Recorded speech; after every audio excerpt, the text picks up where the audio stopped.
Welcome to Readers of the Lost Art with your presenter, Dr. Paul Anthony Taylor, a recovering academic. And the title of today's talk is Jeffrey Epstein's Breaking Bad, Blue Sky Thinking. For now we see through a glass, darkly, but then face to face. Now I know in part, but then shall I know, even as also I am known. Corinthians. A picture held us captive, and we could not get outside it, for it lay in our language, and language seemed to repeat it to us inexorably. Wittgenstein, Investigations. Blue sky thinking. Noun. Creative ideas that are not limited by current thinking or beliefs. Well, hi everybody, old Blue Eyes is back. See what I did there? Although one of my eyes at least has, I'm not crying, I'm not getting emotional, but hay fever season still upon us, unfortunately. So I fear it is more bloodshot than that baby blue. But this is a painting, for those of you who are not familiar, a René Magritte, Belgian surrealist painter, and it's called The False Mirror from 1928. And I've been working recently on a series of videos, and more to come, on Jeffrey Epstein and the idea of his island and the significance of that island, and all trying to link it with concepts such as Shakespeare's The Tempest.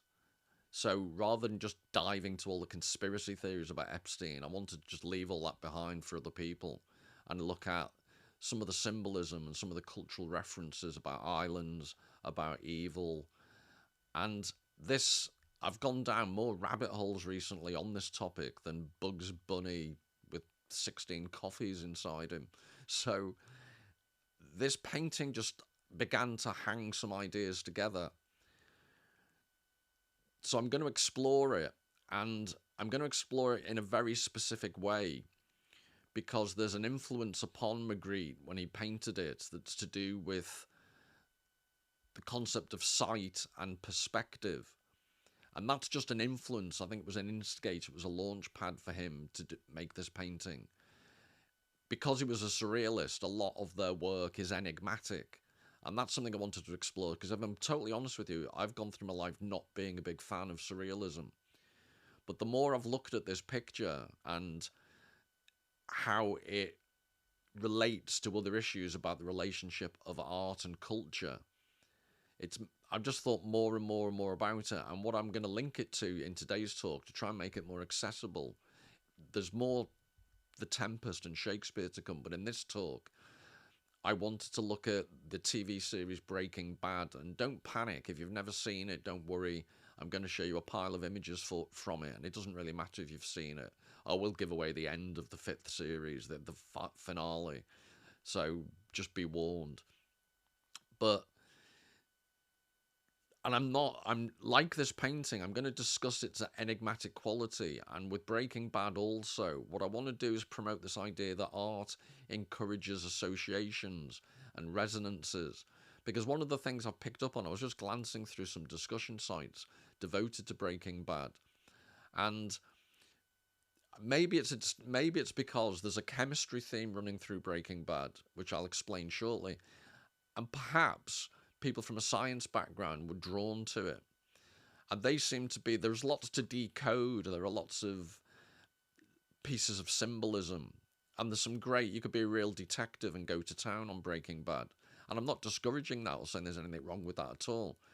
But by the same token, there's a work of art there, I'd argue, and works of art don't lend themselves to definitive solutions or definitive answers. So, for example, with this painting, to say, what does it mean? I'll get into some of the aspects of what it could mean and how that could be applied to understanding art in general, but I'm not offering any definitive solutions whatsoever.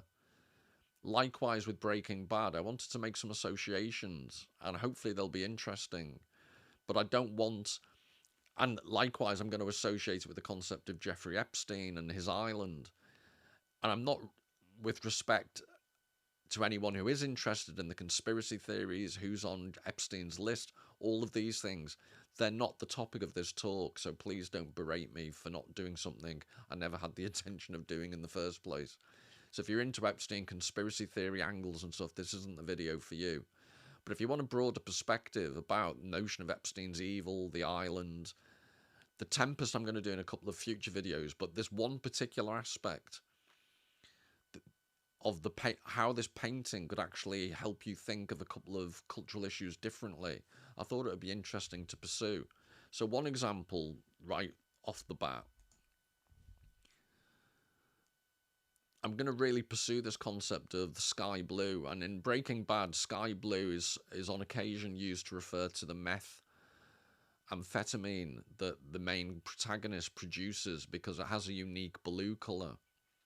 And there's a whole story behind that because he prides himself, the character Walter White, on making absolutely pure stuff, wherein in fact if it was totally pure it would be white according to the chemistry. But anyway, that's by the by. So the theme of blue, it's called sky blue. His wife's called Skylar. And as I'll show you, there's just various aspects of the sky. But this is Epstein's Island, Little St. James's. And it just makes me think, you can obviously see the eye with the island of the pupil in the middle. And there's something about islands which I'm exploring in more detail, as I've said, with reference to Shakespeare's The Tempest. But the idea in which islands could be seen as stages upon which acts take place. So in Epstein's case, depraved acts and acts of evil. In Shakespeare's case, Prospero's Island is the scene of the final single authored, I think it's the final play that Shakespeare produced on his own. So islands are places where almost like stage sets, and there where normal rules don't apply. So on Prospero's Island, magic occurs. So these are some of the initial associations. And I wanted to link it to Epstein and the concept that Epstein represents anti-theatre. So this is I'm going to make the link in a second, but like Shakespeare's stage in London, Prospero's Island is a place of magic and enchantment, creating small illusions that reveal larger truths. The Tempest is Shakespeare's final play, and most critics regard it as his farewell to the magic of theatrical writing that has been his life. It is a place of revealed truth. O brave new world that has such people in it. And I'd suggest Epstein's Island is the complete opposite. Magic doesn't take place, evil takes place. And if you thought of, it's like Aldous Huxley's novel Brave New World, it's used quite sarcastically in the title, but this is where the phrase comes from. But a brave new world that has such people in it would have to be a sarcastic summary of the island and Epstein's mindset. So this is one of the links. I'm going to explore the concept of theatre, and if you ask yourself, because in future videos I'm going to explore the Epstein link in more detail. But for the purposes of this video, if you could keep this quote in mind, and this is the relevance of all the forthcoming ideas I'm going to discuss with Epstein. Epstein is anti-theatre. And I'm going to be talking about the role of art and theatre. So with regards to Magritte's work, this is the human condition, it's called. He did a series called The Human Condition, and this is one of them. And throughout Magritte's work, as you've seen with the eye, the false mirror painting, it's often about representation. And this, the way in which the painting just replicates what we assume lies behind. So it's all about representation. It's all about how we see things. And this is a constant theme of Magritte's work. What I wanted to ask you to think about was, so this is a representation that's almost exactly the same we assume as to what lies behind it. You've also got concepts of theatre, where you're looking at a stage where nature's being held up to you like a mirror, which I'll give you the origins of that notion from Shakespeare. So you're looking as a spectator at a thing on stage, and it's like reality, but it's obviously different. You're asked to suspend your disbelief when you go into a theatre. And one of the things I want to explore, my way of thinking about this, and I hope it means something to you, but my way of this notion of reflections, which I'll give you example after example after more and more examples of the concept of reflection in the literal visual sense. I'm going to keep showing you examples of that. And I've said art, according to Shakespeare, holds up a mirror to nature, so there's the notion of reflection there. But art also, the reflection it provides isn't perfect. So I had this idea, and forget where this image comes from. What I'm trying to show is that art's not even a one-way mirror. Art is like, I think, the reflection in a one-way I can't even say it, one-way mirror. So the investigator's looking on and he's seeing his reflection, but it's not. It's superimposed upon the thing that he's looking at. So I'm offering this as my own interpretation of this relationship of representation in art and theatre. I think this is what we see partial. Remember the epigraph, through a glass darkly, from Corinthians 13:12. I think this is my way of thinking about how we see art, or how we see ourselves reflected in art. Not perfectly, but shimmering images of what art's telling us about ourselves, potentially.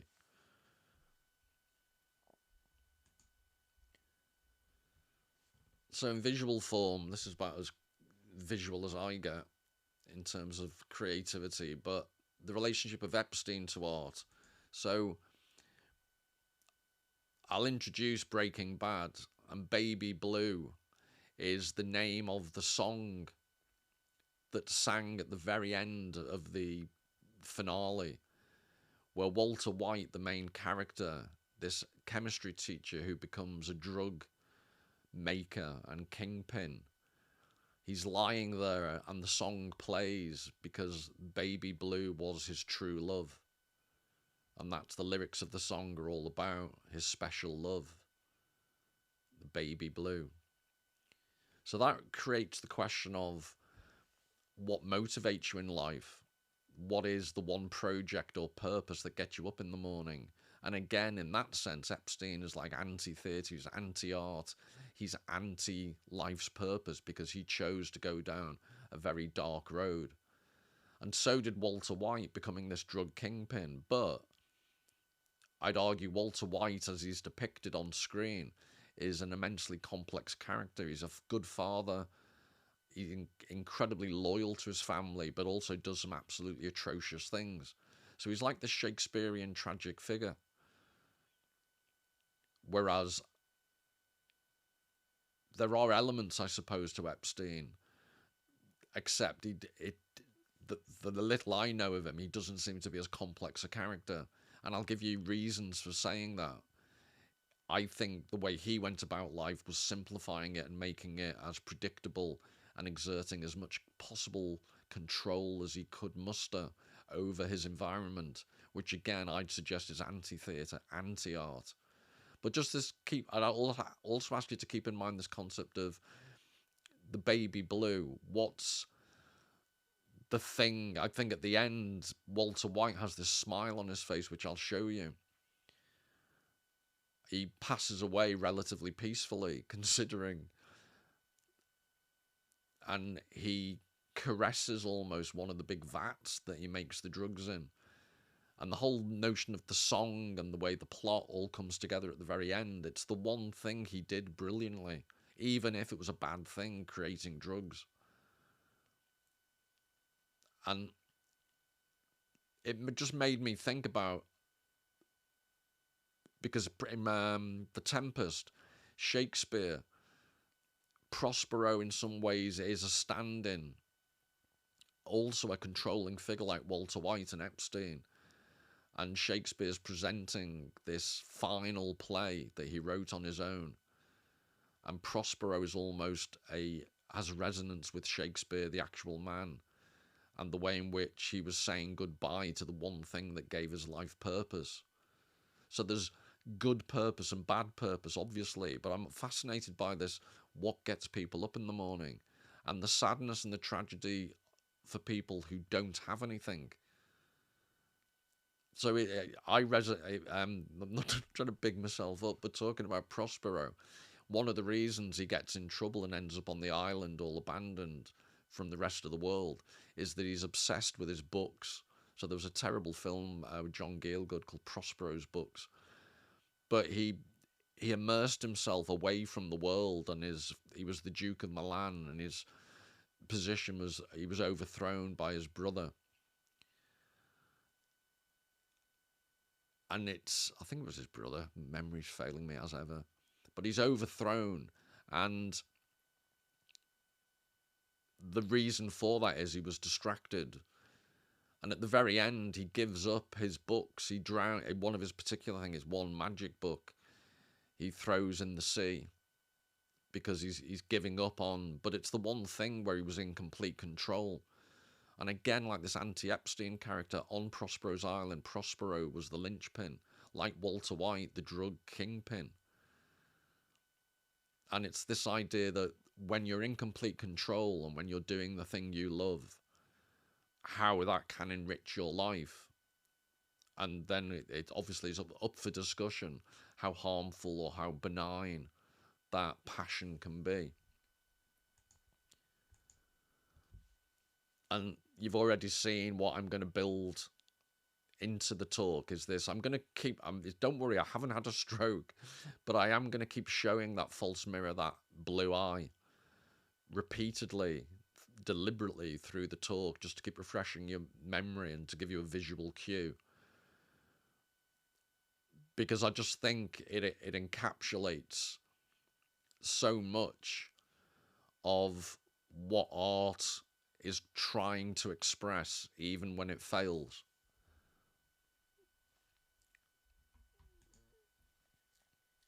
So that I was going to try and remember before the name of the band that wrote the song, but this is I think some of the promotional material for Breaking Bad's absolutely stunning. So the way in which, like I say, that it's about the making of meth by a ex-chemistry teacher, gifted. He's a high school chemistry teacher when the first series starts, but he was actually a very gifted chemist back in the day, which is part of a very complicated plot. But the way in which the baby blue is presented as chemical symbols,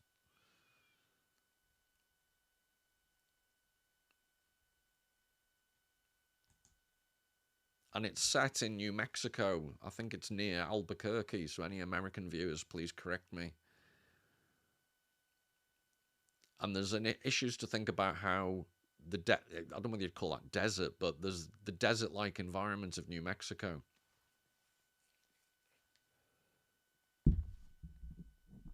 If you'd call those grass plains, they're certainly not like the grass I'm used to in Wales. The green, green grass of home.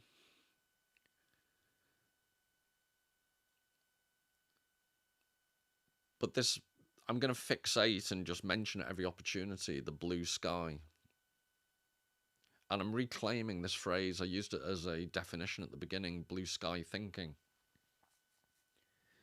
If any of you are unfortunate enough to have to sit through some managerial guff presentation at work, it's the type of like moving forward. It's the type of phrase that's overused in the extreme. But I'm reclaiming blue sky thinking as what art at its best does, rather than overpaid charlatan faux shamanistic management consultant. But this idea of like the desert-like landscape, it's a bit like the stage again. It's the setting of the drama. I think Vince Gilligan, the writer of Breaking Bad, apologies if I've misattributed to him, but I'm sure he said, or someone close to him said, that the scenery of New Mexico was like another character in the series. And I'd really agree with that. And it almost provides a theatrical backdrop because of the barrenness, the sparseness of the scene that you're seeing, and how the sky comes into its own. And just to give you an example, this is from Waiting for Godot, Samuel Beckett's play. Not like me to shoehorn a reference into Beckett, I know. But I love the background, that tree. I referred to this in a previous talk. Or maybe, I actually don't think I released it, so I'll go back to work on this. But the tree was actually designed by Alberto Giacometti, who Beckett collaborated with in Paris. And they, believe it or not, spent ages arguing and designing that tree. But it really works to emphasize the sparseness of the stage upon which Beckett wants to present his play. And I think there's that element to Breaking Bad. And again, just the image of the sky. I'm going to explain more about these clouds, the clouds. But I could just keep doing this all day. It's such a beautifully shot. The cinematography is stunning.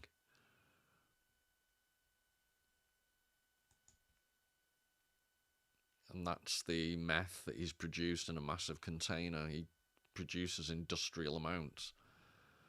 But you'll see the constant repetition of the blue theme in lots of subtle ways throughout the TV series.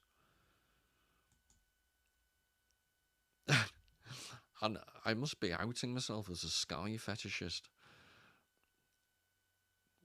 But there are just so many examples. But anyway, before I get reported, I use the term individuation to denote the process by which a person becomes a psychological individual that is a separate, indivisible unit or whole. So this is Carl Jung. And I'm going to explore in what follows this notion of how he uses the word individuation. And I'm going to suggest people like Jeffrey Epstein, and in the series, the TV series I'm using as an illustrative example, Walter White. It's about their formation or failure to form themselves as a fully rounded human being. So Walter White is held back by various personality flaws, despite also having some immensely impressive personal qualities.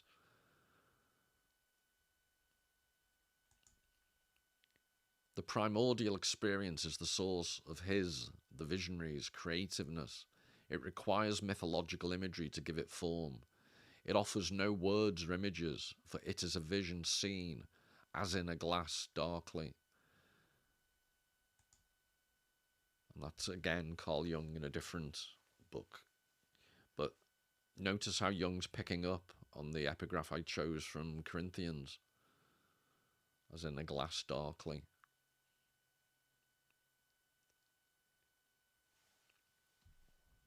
And to give you a practical illustration of that, as in a glass darkly, this is Walter White looking at himself at the very end, just before he dies, looking at himself in one of the big metal stills that they create the drug in. I said brilliantly, even to the detail of the damaged thumbnail. But these reflections he sees of himself. And just to give you some more information, the guy you can see is Walter White, or you can see through a glass darkly is Walter White. He gives himself the name when he becomes the drug kingpin of Heisenberg. And it's like an in-joke, but it also has incredible relevance because Heisenberg was a very famous physicist that was one of the leading lights in the development of quantum theory. and I had quite catty dispute with. I was going to say catty dispute. That was quite inadvertently funny for me because he had a disagreement with Schrödinger, and if you know anything about Schrödinger, he had a thing about putting cats in boxes and firing pea shooters at them, or the experimental equivalents. But the concept of the uncertainty principle comes from Heisenberg. So according to quantum, this is all from the Stanford Encyclopedia of Philosophy, according to quantum mechanics, the more precisely the position, momentum of a particle is given, the less precisely one can say what its momentum position is. So, sorry, that they're in brackets because it's you can substitute either. So if you start off with momentum, it then becomes position and vice versa. So the more precisely the position of a particle is given, the less precisely one can say what its momentum is. This is a simplistic and preliminary formulation of the quantum mechanical uncertainty principle for position and momentum. So I hope everyone's clear about that, because right from the get-go I need to acknowledge I know nothing about science.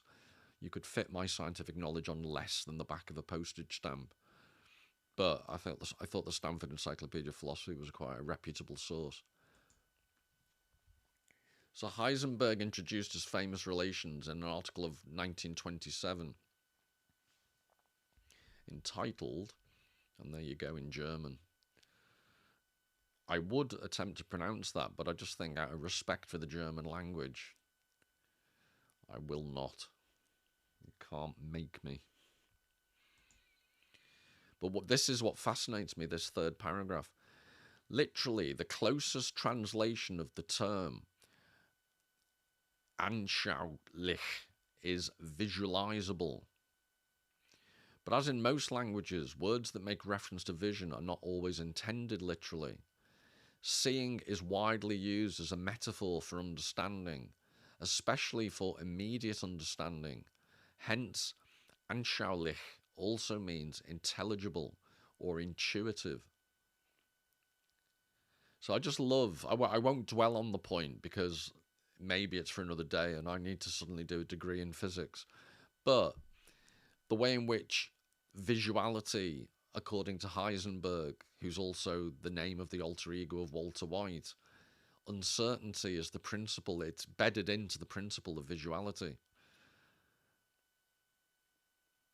So through a glass darkly idea, visuality cannot be pure. It can approach intelligibility, or it can be intuitively, it can make sense.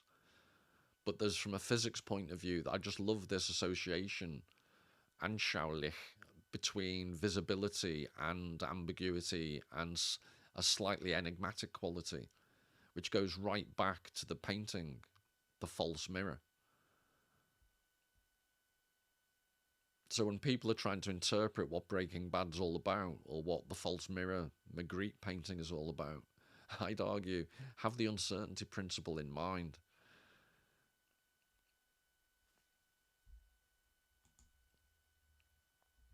And then this concept of reflections. I believe these are images from all 5 series.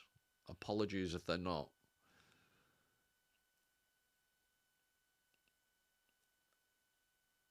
But there is brilliant use of reflection in throughout the series. This notion of, sorry to bang on about it, but I just think it's interesting, this idea of through a glass darkly.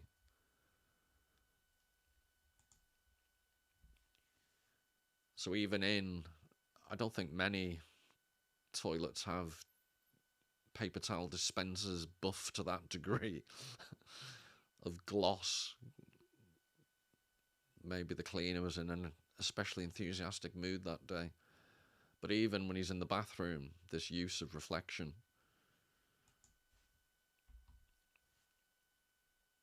And the blue in the background. The eyes mirrored in the green lights. It's just cinematographically. Sorry, did I just make a word up? Cinematically, let's have a go with that one. Cinematically, it's just the use of the images. I think it's stunningly well done. And this is just in the, the beginning of one of the episodes. But the way they've got the various reflections of Walter White's head and body. But if you notice on the left, the bullet hole in the car goes right through the head.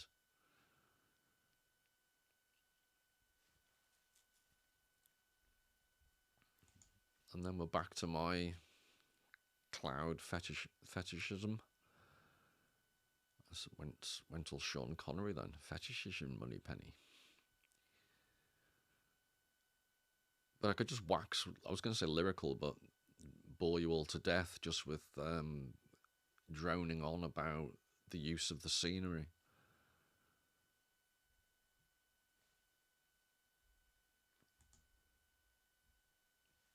And this is my point before about how the characters are acting out like a Shakespearean tragedy on this stage set of the New Mexican desert.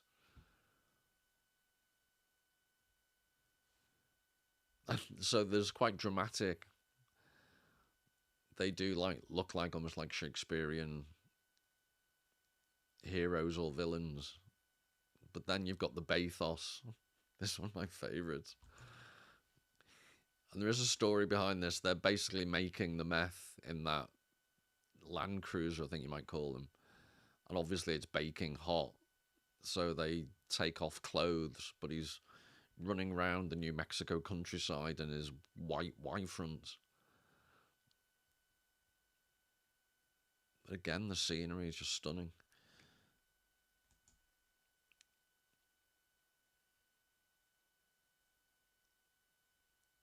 And trust me, I'm gonna relate this back very shortly to the Magritte painting. Trust me.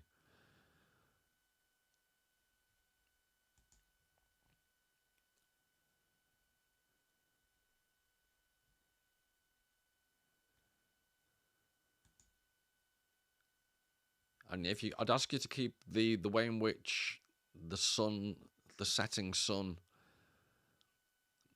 the last embers of the daylight is a theme I'm going to look at visually in some of the coming slides.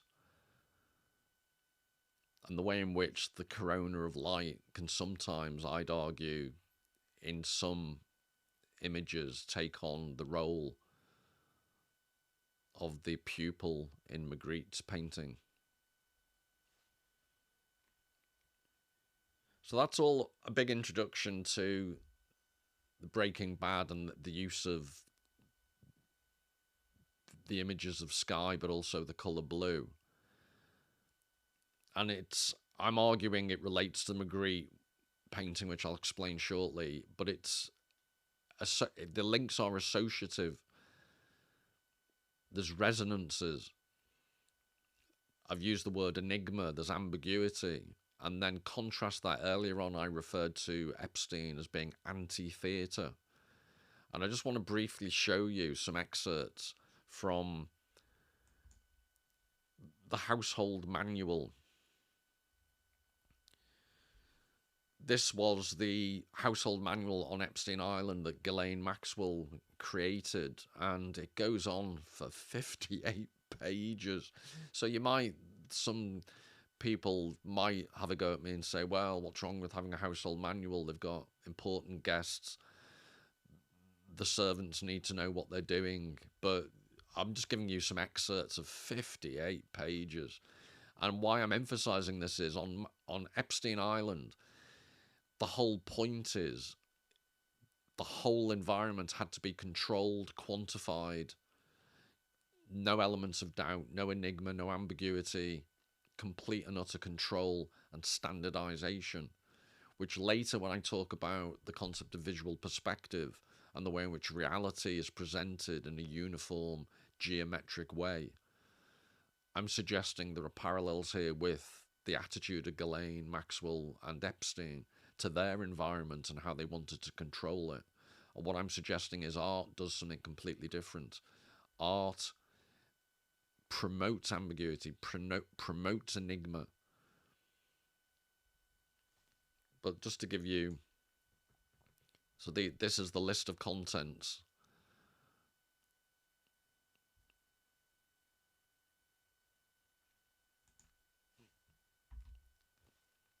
And these are just some excerpts. I'm not going to obviously bore you with the whole, but just to give you a flavour of how controlling the whole thing is.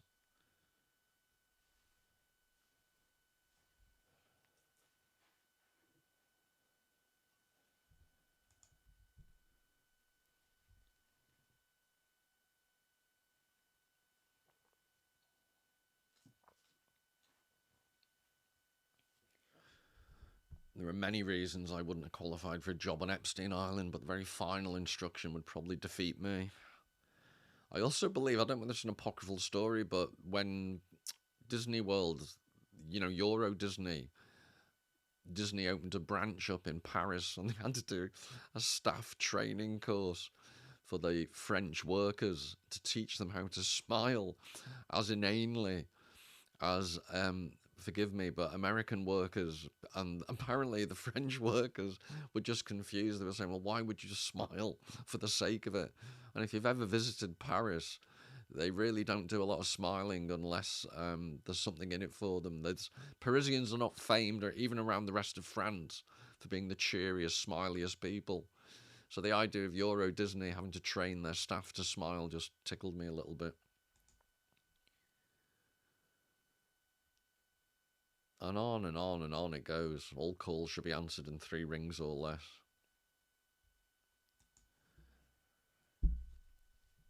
But this is from Shakespeare, so suit the action to the word to the action, with this special observance that you overstep not the modesty of nature. For anything so overdone is from the purpose of playing, whose end both at first and now was and is to hold as 'twere the mirror up to nature, to show virtue her own feature, scorn her own image, and the very age and body of the time, his form and pressure. So this is the play within a play. In the play Hamlet, he creates this play to try and make his father-in-law look guilty. Or stepfather, I should say. Not father-in-law. So he's instructing the actors he's got to perform this play within the actual play Hamlet. But this idea to hold as 'twere the mirror up to nature.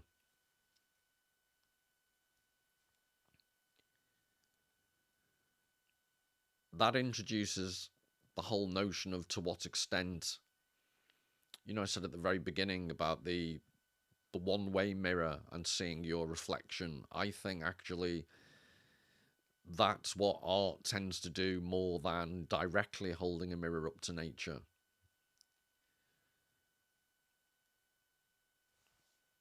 But it also explains the various reflections I've already shown you in Breaking Bad. What art's trying to do is be realistic, but at the same time introduce ambiguity and enigmas into human experience so that you can see yourselves not perfectly reflected in the art, but as through a glass darkly.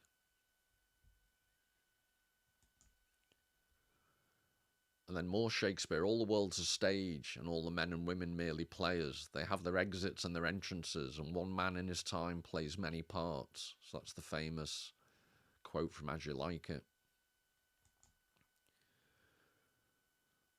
But then you've got, I don't know why B there is in small lowercase, apologies, but Petronius in the 1st century BC. So he had this phrase and translated as because almost the whole world are actors.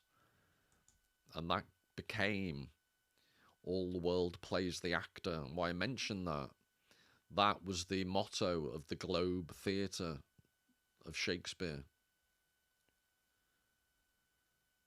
And why that matters, to try and keep tying all these ideas together, is the concept of the globe, which I'll show you shortly. But remember back to the false mirror, the image of the eye. The idea of islands as stages, the idea of the desert in Breaking Bad as a stage. I'm trying to now make the link between the stages, theatre, art, and the eye. But the idea that we all play roles in life, So I'd argue that judging from the house manual of Epstein Island, that was a particularly dull, bovine-minded world they created. But in Breaking Bad, this is Walter White as he starts off very early on as the chemistry teacher.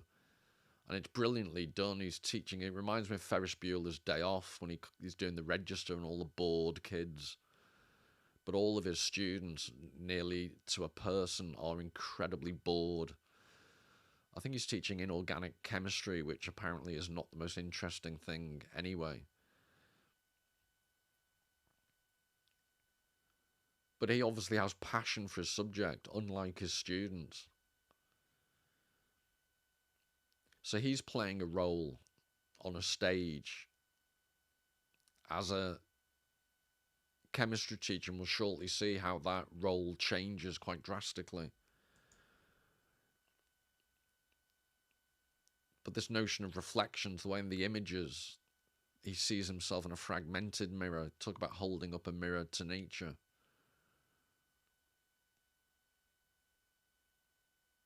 He's trying to, this concept of individuation I quoted before from Jung, he's trying to move on from being a chemistry teacher.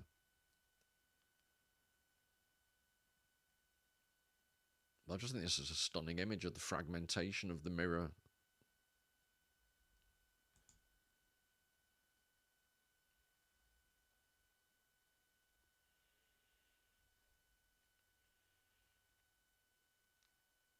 And one beautiful aspect of Breaking Bad is the way the concept of chiral, it's to do with, apparently, you can see the formulas, chemical formulas above,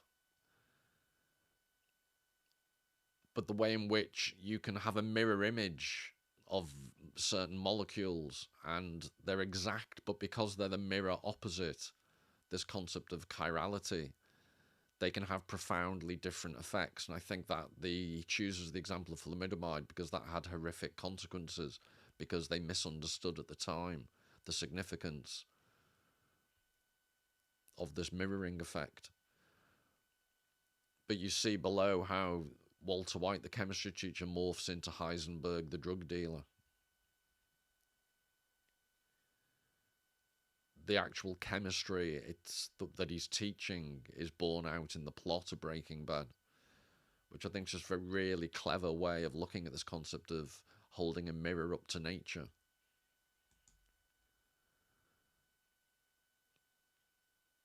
So I hope I haven't got this wrong, but I think this is what he's teaching at the time when we first see him in the classroom. He's talking about this chirality, this concept of the chiral. Just as your left hand and your right hand are mirror images of one another, identical and yet opposite, so too organic compounds can exist as mirror image forms of one another, all the way down at the molecular level. And this is how he creates himself as Heisenberg.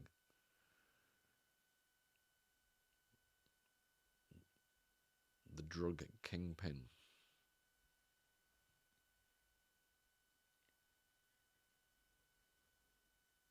But to bring all this back to the concept of the eye, this is Shakespeare, the reproduction of Shakespeare's Globe Theatre.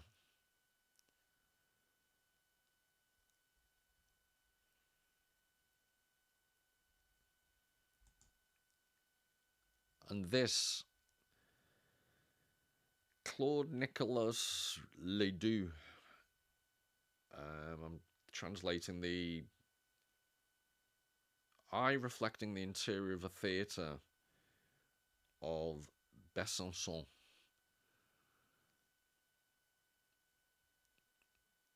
That apparently is one of the illustrations that led Magritte or influenced him in his creation of the painting The False Mirror. It's the idea, like the Globe Theatre, so if you compare that back,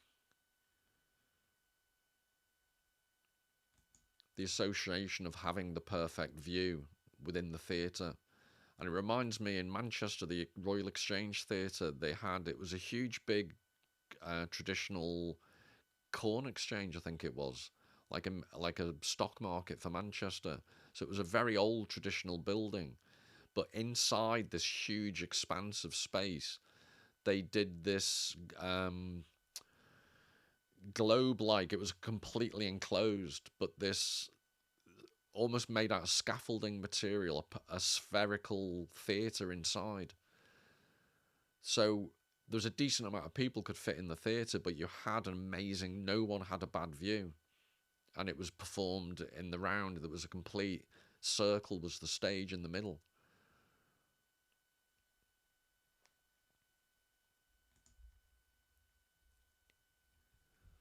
So this is from this paper by Jean Clair,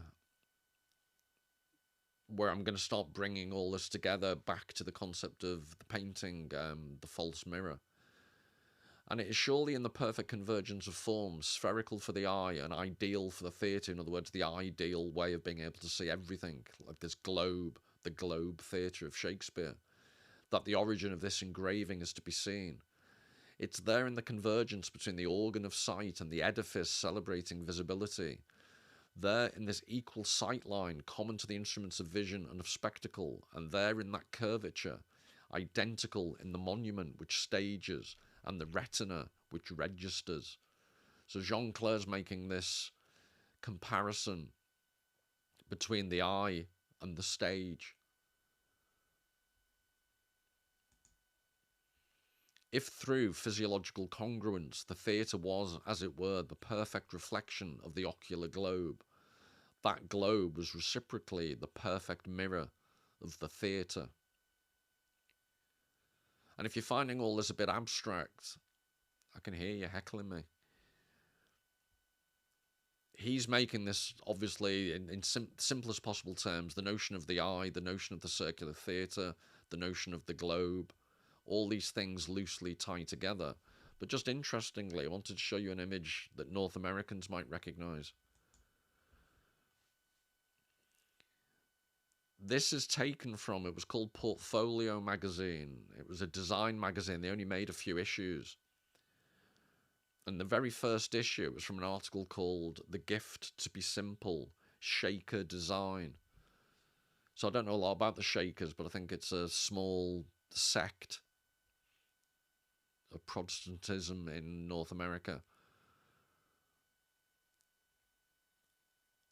And this was a hex design to ward off evil spirits that you'd find on something like a Shaker barn in the countryside. But it was adopted by the guy who designed the logo for CBS television network. And interestingly, this was one of the earliest of the designs, but they had to drop the clouds.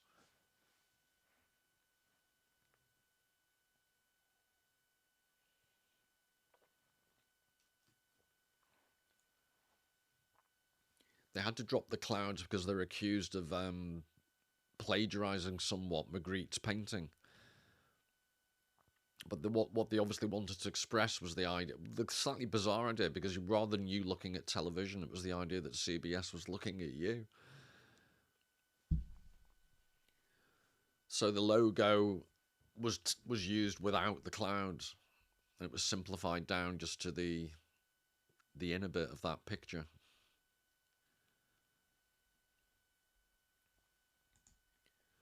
But remember, that's what we'll.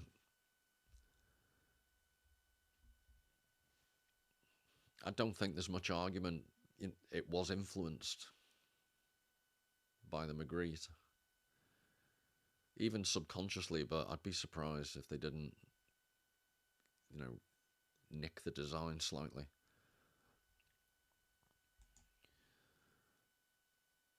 But then just to riff on some other ideas, full fathom 5, thy father lies, of his bones a coral made.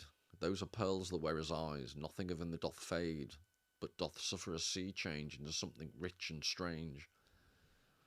So I'm riffing now on the concept of that eye that's incredibly resonant, just the concept of the eye. And this idea of full fathom 5,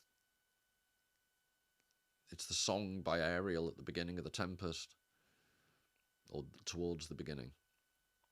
those are pearls that wear his eyes. Nothing of them that doth fade, but doth suffer a sea change into something rich and strange. And again, apologies if it's a stretch, but the number of times that the clever cinematic images in Breaking Bad, you're not just seeing the clouds in the sky, you almost get the sense of being at the bottom of the ocean. So I think that's a stunning view from inside a toilet. Maybe I need to get out more. But he obviously stored a mobile phone. That's his.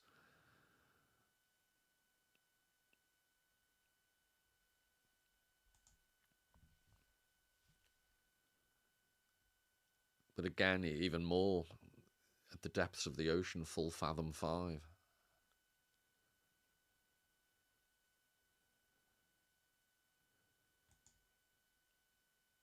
And this is called Sea Change, 1947, by Jack the Dripper, Jackson Pollock. Which, like I said, I'm deliberately just making loose associations. But this is, from the original quote I gave you from The Tempest, Full Fathom 5, this was the title. Full Fathom 5, Jackson Pollock, 1947. Again, with hints of blue. So not blue sky thinking, this is blue sea thinking.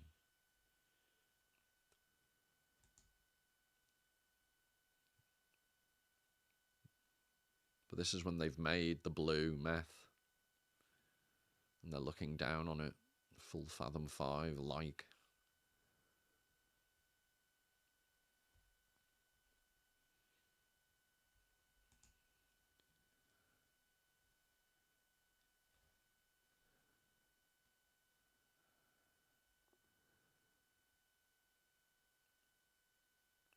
So I just love the concept of the blue and pursuing the blue the way they do throughout the series. I think enables the ending to be quite tragic and poignant when they play the song Baby Blue.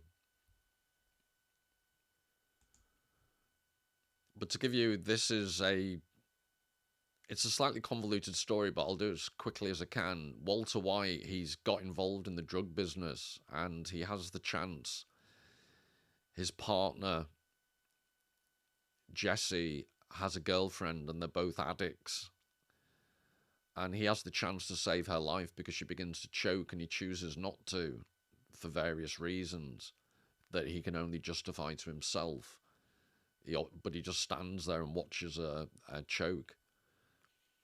But her father is an air traffic controller, and largely due to the grief he subsequently suffers, there's a plane crash above Walt's house. And Walt finds this remnant from the plane crash, a child's teddy, in his swimming pool. So he obviously doesn't know, and he's met the father. He doesn't know who the father was, but he inadvertently met him at a bar and chatted to him one night. And he doesn't know that he was the cause of this plane crash.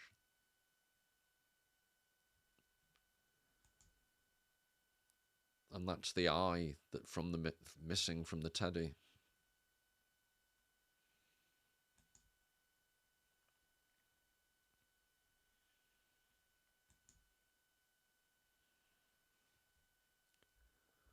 I did say I'd keep showing you this eye. Just want to keep making lots and lots of associations, and then I'm going to start explaining why I think these associations are so resonant and meaningful. So this eye which mirrors the sky, this cornea which embraces the expanse of space, imperiously fixing it with the black disc imposed upon the iris, naturally recalls another mirror in which sky and clouds were caught in the foils. Excuse me.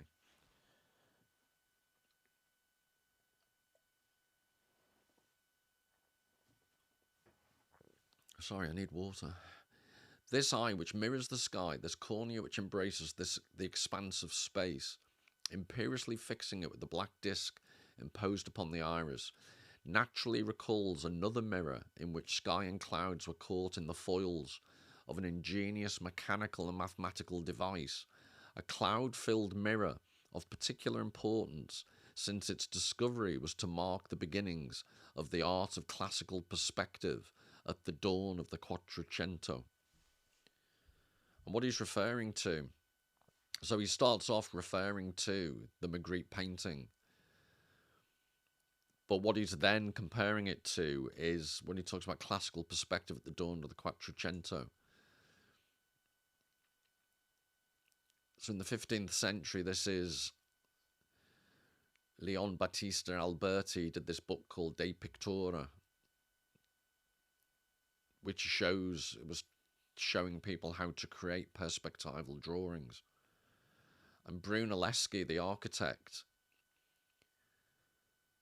created the it's Filippo Brunelleschi, and it's the Baptistery in Florence that he's portraying.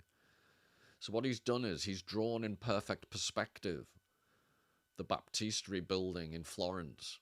But what's interesting is, and this is crucial, the top of the picture he's drawn has a polished silver lining surface so that it can capture the clouds that pass by. And this is the absolutely crucial point. When you learn to draw in perfect perspective, so when you learn to draw like that, you can recreate everything about reality in an incredibly realistic way on a two-dimensional surface. But you can't capture something like the moving clouds. And that was why I kept showing you image after image earlier on about the clouds in the blue sky of Breaking Bad, and the similarities with the clouds in the sky of the False Mirror Magritte painting. Because he's had to introduce the polished silver surface on this painting so that he could receive extra help from reality.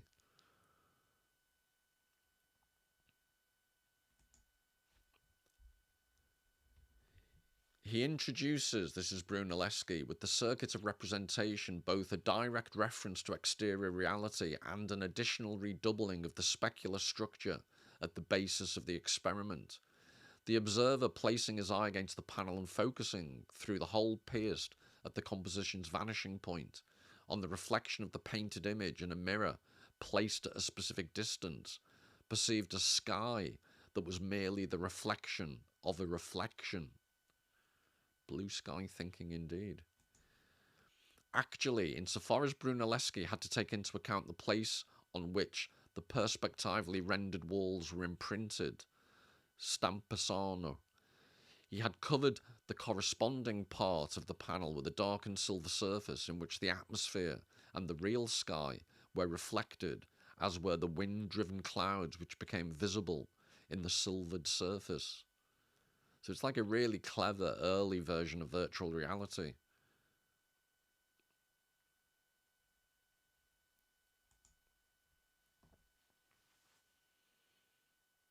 And on the right-hand side, this would have been Brunelleschi's view.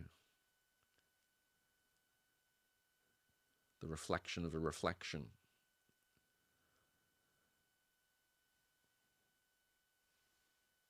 I'd probably give you a headache just trying to work that one out.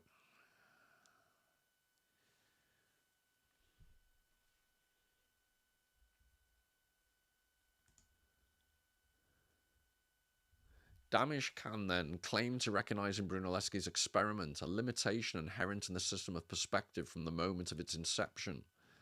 Perspective has to take cognizance of only those things which it can reduce to its order, things which can occupy a place and whose contour can be defined by line.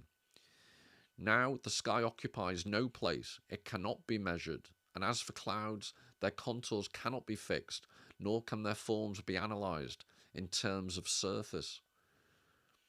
So what I want to do here is refer this back to the house manual on Epstein Island, everything they were trying to control.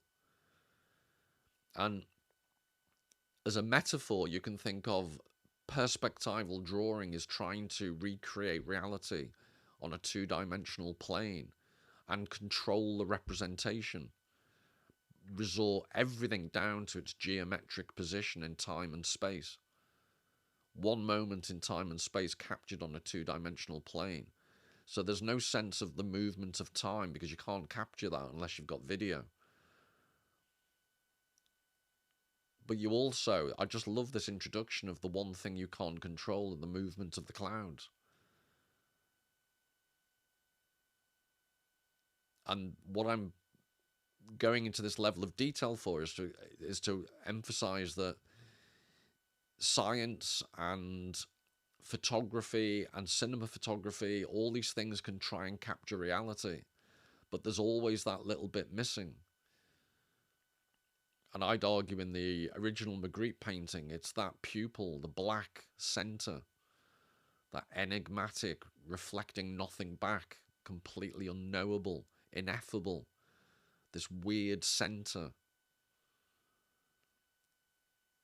I think that's what art allows, some reflection of ourselves through a glass darkly, but at its heart, it's representing that element of reality that can't be represented, if that doesn't sound a complete paradox. But I'm suggesting the Epstein is anti-theatre, Epstein is anti-art, because he was trying to control every aspect of life at other people's expense. Whereas what good art shows is that you can't know the inner essence of things. And I think that's contained within Magritte's painting. It's of interest to note that Magritte gives the title a false mirror to an eye whose pupil does not, as in the case of Ledoux, reflect the ordered and measurable structure of an architecture, constructed and defined with the regularity and linearity of Brunelleschi's baptistery. Magritte's eye reflects instead a sky with clouds, that is to say, forms belonging to the category of surfaceless bodies, as they will be defined by Leonardo, precisely those bodies which defy the possibilities of the perspective code. The subversion of the specular apparatus is absolute, so that the organ of vision, hitherto the regulator and master of appearances, is now subjugated to the point of total encroachment by the spectacle of that which can be neither regulated nor mastered.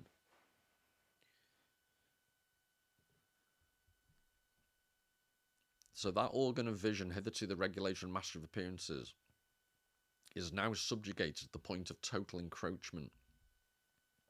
And this is, you can see that here. The first image is the Eye of Cardinal Colonna from 1642.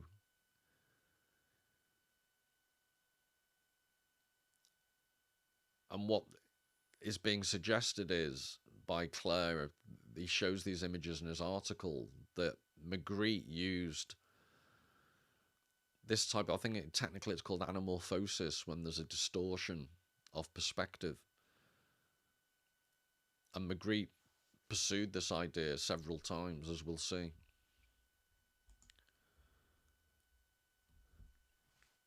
For the fact is that Magritte's painting, as against most of the tendencies within contemporary art, does not try to forget or abolish classical perspective. Rather, it re-establishes that perspective, decked out with all its magical charm at the heart of representation, the better to turn it against itself within its own code and at its limits. Magritte's painting no longer makes use of perspective in submission to the nomos of forms lawfully disposed in space, thereby confirming the reality of the objects represented. Nomos is the Greek concept for what's customary or what's traditional or what's the norm, the standard way of doing things. Rather, that very perspective is used as a given system. Its possibilities are exploited to the point where the system becomes anomic, surrendering to the arbitrariness of forms that are indecisive, without measure, in constant interpenetration, lacking identity and definition, like the clouds which scud across the sky. If I could just get you to remember or concentrate on one sentence or one phrase in this whole talk, it would be that final one. Lacking identity and definition, like the clouds which scud across the sky. So he's suggesting that's what Magritte is trying to do, is to represent the one thing that can't be represented accurately in any artistic representation. He's alluding to it. He's constantly problematizing. That's why the clouds are so important. I sound deranged. The clouds, the clouds.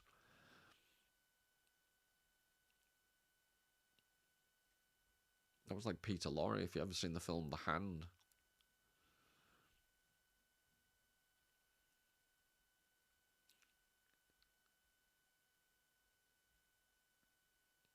I just think it's this beautiful idea that the clouds in Magritte are like this remainder that art can refer to, but no one can ever fully capture. So just, without wishing further, I'll give you very specific examples of this. This was called The Return from 1940. I find this very poignant given the whole Epstein Island thing. But this was The Seducer from 1953.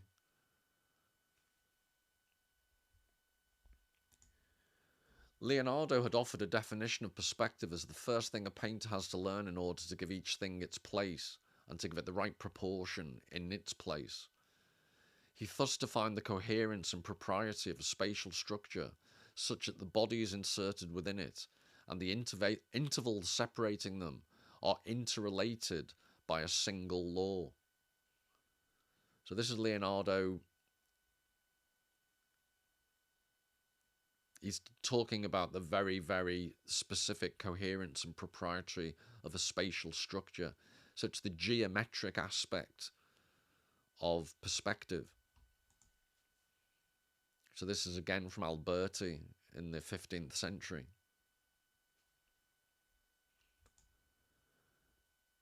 Magritte brings into play those very mechanisms which define perspective as a system, without abandoning this system but using it in reverse rather than according to custom in nomos.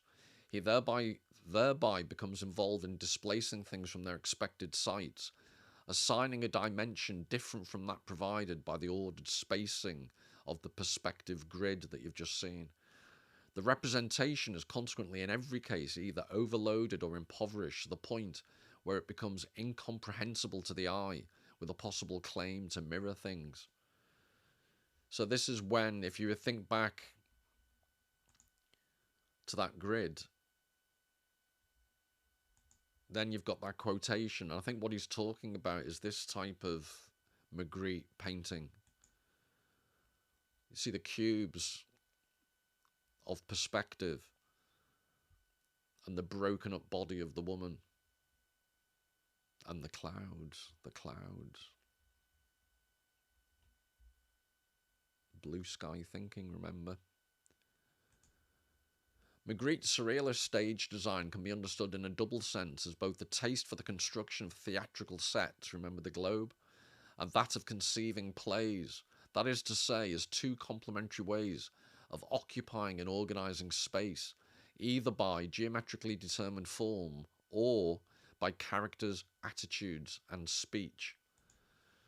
How then are we to forget that this sense of design undoubtedly developed as a result of a shock caused by the discovery of de Chirico's painting?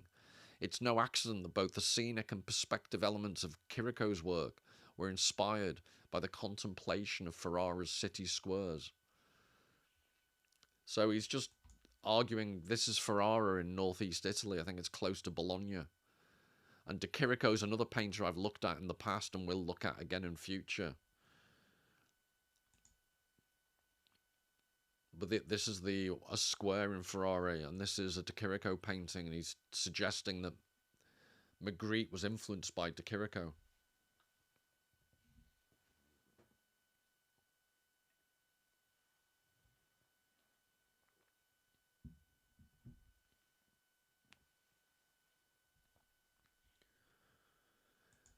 And then this is the Piazza Santa Croce in Florence. And this was, I know for a fact, this was what influenced this by de Chirico. And the point that's being made is that this went on to influence Magritte. Visual effects that are surprising and disconcerting. They can be compared to those of an extravagant linguistic figuration. So he's talking about Magritte's painting. Transporting, transferring, transposing, in an incessant movement of translatio, the properties and habitual sites. Translatio, the properties and habitual sites of bodies in accord with an inverted natural history. Excuse me. Such as when a rock floats in the sky and a cloud's weight presses on the earth, or flesh becomes stone and stone, skin, or again the reflection diverges from the object reflected, the part is mistaken for the whole, and the near seems far. So just to illustrate what's being referred to though.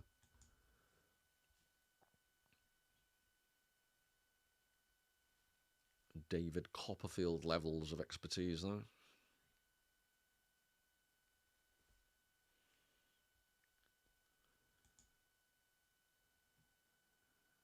Upside down cloud this time.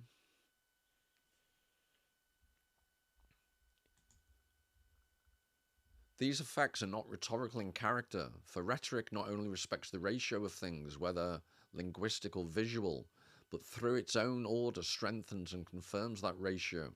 Rather, they are governed by the excessive and perverse rhetoric to be called tropologia, employed to make perspective order strange to itself. Making strange as the poetic conceit exhausts language, making it strange. Magritte reveals to our disconcerted gaze the shadowy clarity of a burning candle.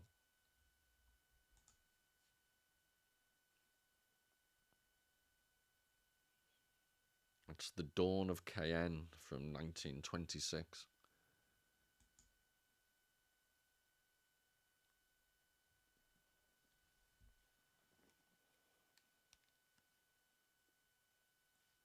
That's The Light of Coincidence from 1933. And that's The Imaginative Faculty from 1948. Just in case anyone was going to accuse me of not showing you burning candles. The clear wall of glass which Leonardo defined as painting, Alberti's perfect intersegazione, becomes the shoddy trick of the prestidigitator. There's always one word, isn't there?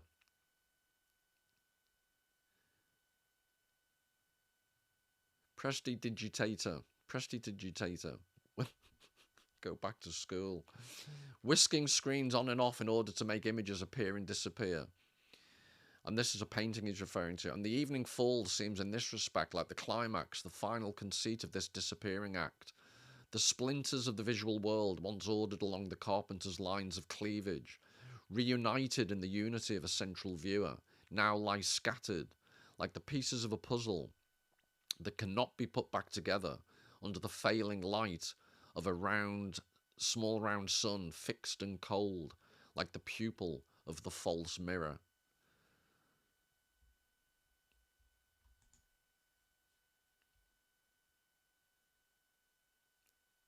So this is Evening Falls, and the point being made, the declining sun is reminiscent of the pupil in the painting, The False Mirror.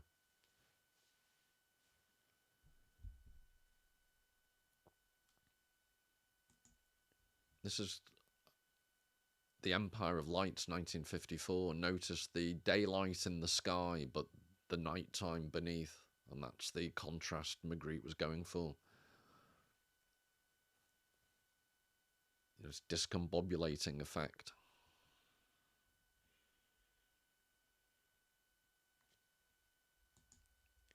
The general form of propositions is, this is how things are. That is the kind of proposition that one repeats to oneself countless times. One thinks that one is tracing the outline of the thing's nature over and over again, and one is merely tracing around the frame through which we look at it. So this is Wittgenstein, a philosopher, brilliant philosopher. And he had a very odd career, maybe I'll talk about in another time, but he was drawn more and more there was a famous phrase at the end of Tractatus Logicus, something along the lines of what we cannot speak, we must remain silent. Apologies if I've misremembered that. But it's what art. He basically he became more and more convinced about the limitations of philosophy and the importance of language and art. And I think this idea one is merely tracing around the frame through which we look at it. That's what Magritte's art's all about. And this is what I used as an epigraph earlier on. A picture held us captive, and we could not get outside it, for it lay in our language, and language seemed to repeat it to us inexorably. I think that is a shorter version of that.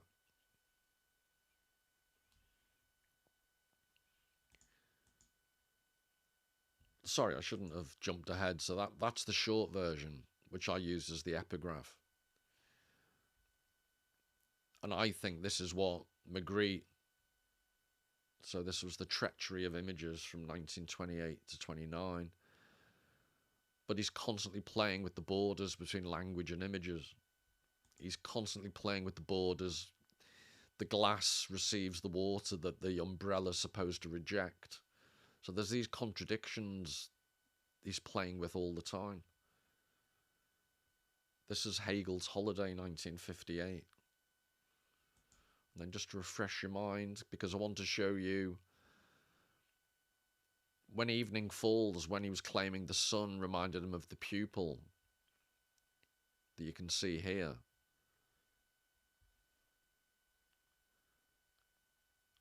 This may be a stretch, and I'd be fascinated in the comments if you'd let me know, but I see, it's like that film Sixth Sense, I see dead people. I see this type of dark pupil, this center of, something that can't be known. This black hole almost. It doesn't have to be black in the sense I see it in the center of Turner paintings like this. Remember this idea that what can't be represented in perspective are the clouds. It's the element of reality that you can't contain. I think Turner constantly painted what can't be contained and what can't be depicted conventionally, which is why his paintings have such an abstract quality. And not just Turner. So I think this is a relatively little known Jackson Pollock. But look at that red sun.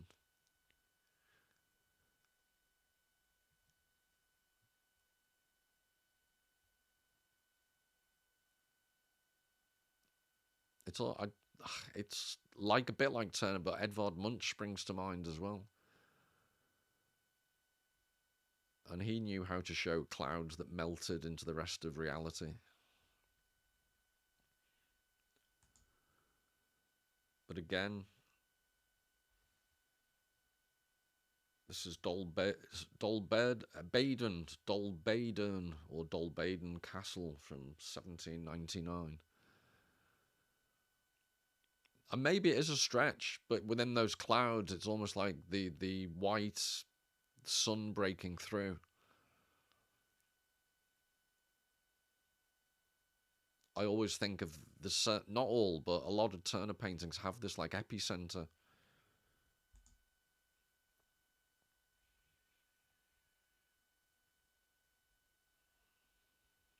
I don't know whether I'm convincing you. This is Pembroke Castle from South Wales. Thunderstorm approaching, 1801. This is Calais Pier.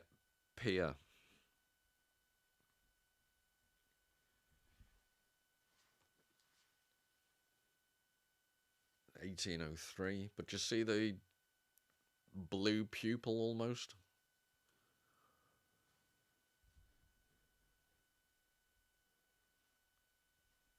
Right, this has been quite a long one, so I'll start wrapping up now, and apologies for taking this long, but I just wanted to make as many associations.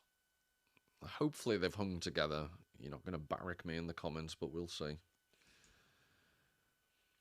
So this is Harold Bloom, Shakespeare, The Invention of the Human. So he says, Gonzalo, in a remarkable, this is from The Tempest again, Gonzalo, in a remarkable speech, tells us that Ferdinand found a wife where he himself was lost, Prospero's dukedom in a poor isle, and all of us ourselves, when no man was his own.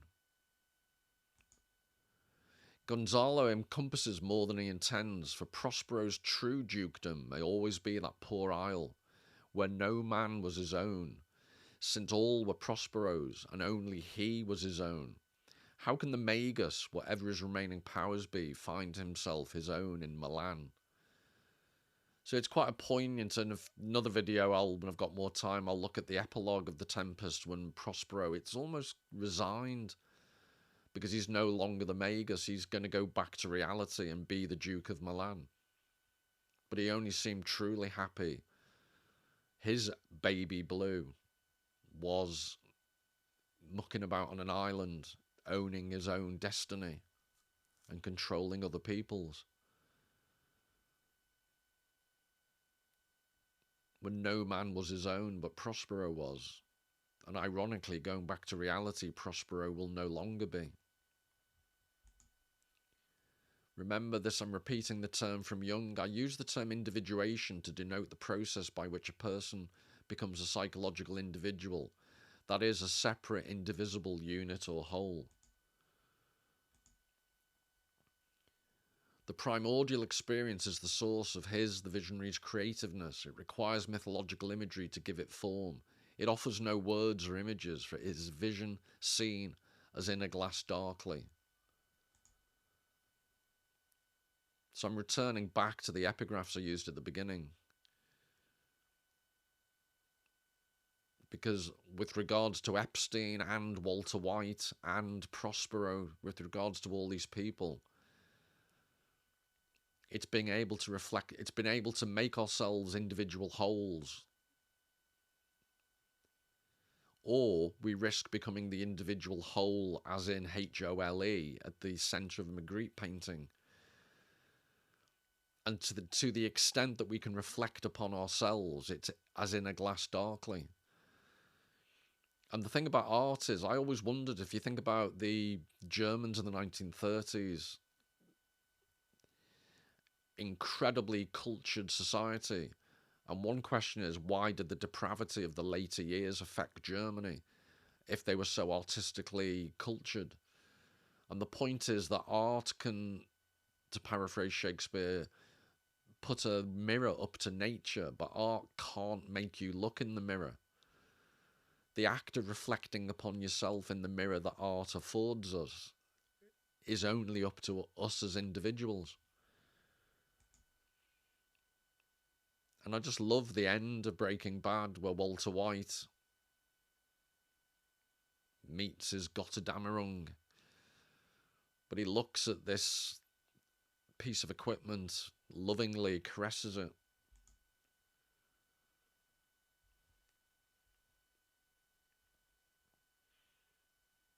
and sees his reflection, which I've shown this image before. I'm just coming full circle, because it's all about eyes, this talk. I need to be circular.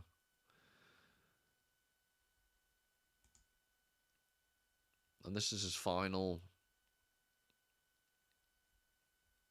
He's dying, but this is when the song plays, his baby Blue, his special love.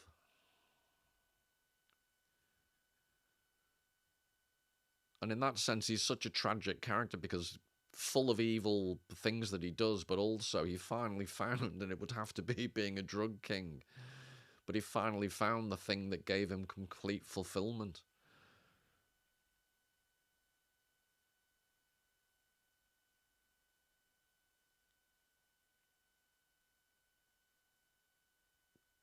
But the dark side to that is what you get with Epstein.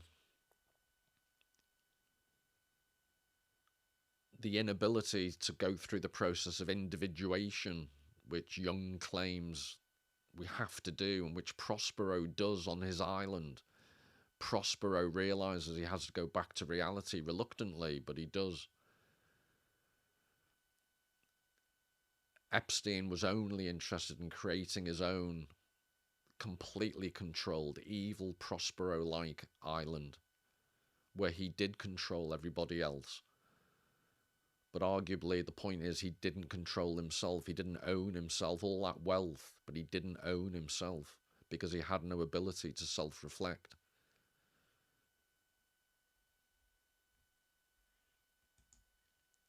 I just think this is an unusual Turner.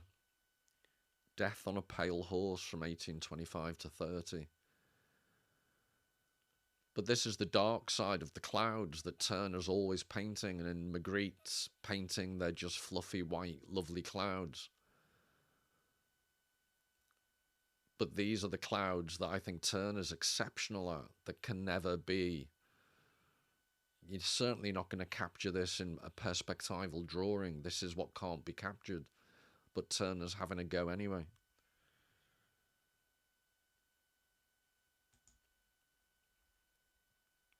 And this is one of the boots of one of their twin Mexican killers in Breaking Bad.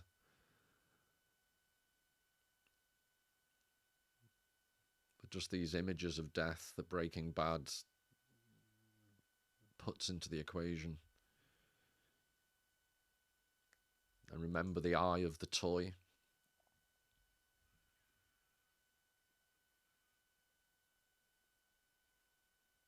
And just to finish, I'll end.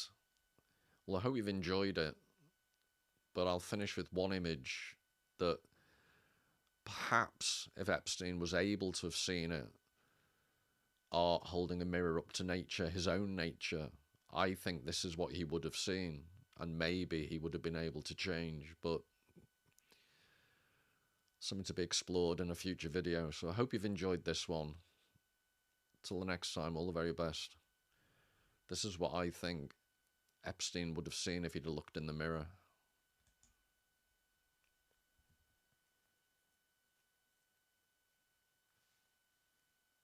It's an M.C. Escher from 1946, The Eye. And this is what was missing in the Magritte painting, but arguably was always there.